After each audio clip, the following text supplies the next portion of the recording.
சகுனி கெட்டவனில்லை. அவனை கெட்டவனாக மாற்றியது ஒரு துரோகம். சகுனி காந்தார நாட்டின் இளவரசன். அவனுடைய சகோதரி காந்தாரி ஹஸ்தினாபுரத்திற்கு கல்யாணமானாள். அவள் கல்யாணமானவன் திருதராஷ்டிரா. அவன் குருடன். ஆனாலும் அது காந்தாரத்திற்கு முன்பே சொல்லப்படவில்லை. இது சகுனிக்கு ஒரு அவமானம். என் குடும்பத்தை ஏமாத்திட்டாங்கன்னு அவன் நினைத்தான். சில கதைகளில் சொல்லப்படுவது காந்தார குடும்பம் ஹஸ்தினாபுரத்தில் அடைக்கப்பட்டது. அவர்களுக்கு சாப்பாடு குறைவாக கொடுக்கப்பட்டது. ஒரே ஒரு பேர் உயிரோடு இருக்கணும், அந்த பழியை வாங்கணும். அந்த குடும்பத்திலிருந்து சகுனி மட்டும் உயிரோடு இருந்தான். அவன் சத்தியம் பண்ணினான், இந்த குரு வம்சத்தையே அழிப்பேன்னு.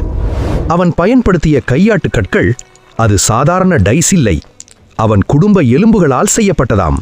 அதனால் அது அவன் கண்ட்ரோல்ல இருந்தது. அவன் பாண்டவர்களையும் கௌரவர்களையும் ஒருவருக்கொருவர் எதிராக மாற்றினான். சகுனி ஒரு வில்லன் இல்லை, அவன் ஒரு ரிவெஞ்ச் ஸ்டோரி.